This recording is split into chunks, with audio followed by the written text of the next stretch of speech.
அன்பு நண்பர்களே, நாம இப்போ முத்துக்குமார் பாடலாசிரியர். அவர பத்தின ஒரு விஷயம் தான் பார்க்க போறோம். என்ன விஷயம் அப்படின்னு பார்த்தீங்க அப்படின்னா, முத்துக்குமார் அவரோட பாடல்கள்ல மயங்காத யாருமே கிடையாது. இவர் சில ஆண்டுகளுக்கு முன்னாடி தவறுனாரு.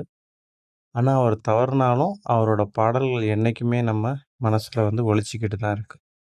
இவர பத்தின இப்ப ஒரு முக்கியமான விஷயம். அதாவது இவர பத்தி இல்ல. இவரது குடும்பத்துக்கு கலைத்துறையை சார்ந்தவர்கள் என்ன அன்பளிப்பு வழங்கியிருக்காங்க அப்படின்றத பார்ப்போம். பாலு மகேந்திராவிடம் உதவி இயக்குனராக இருந்து பிறகு பாடலாசிரியராக மாறியவர் தான் முத்துக்குமார். சீமான் இயக்கிய வீரநடை படத்துல தான் இவர் முதல் முறையா பாடல எழுதுறாரு. ஆரம்பமே அவருக்கு வெற்றியா தான் அமைஞ்சிருக்கு.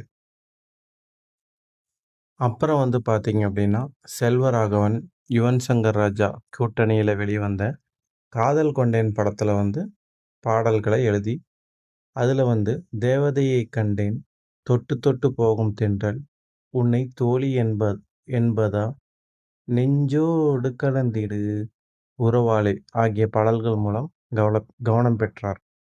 அடுத்தடுத்து பட வாய்ப்புகள் வர, தனது பாடல் வரிகளின் எளிமையைப் போலவே எந்த ஒரு தலைக்கணமும் இல்லாமல் இவர் இருந்தார்.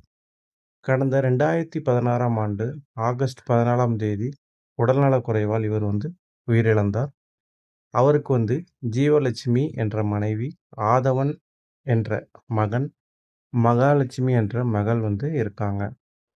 உயிரிழந்து 9 வருடங்கள் ஆகுது. இந்த நிலையில அவரோட 50வது பிறந்த நாள் கடந்த அதாவது இந்த மாதம் ஜூலை 12ஆம் தேதி வந்துச்சு. அந்த நேரத்துல அவரது குடும்பத்த கௌரவிக்கும் விதமா ஆனந்த யாழை என்ற இசைக் கச்சேரி சென்னையில நடைபெற்றது.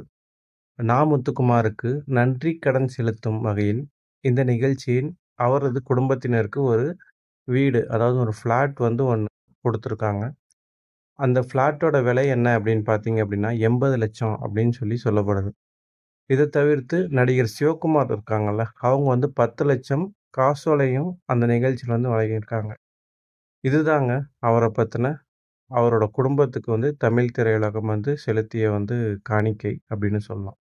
மேலும் பல தகவல்களுக்கு தகவல் பெட்டகம் சேனலை ஃபாலோ செய்யுங்க. நன்றி.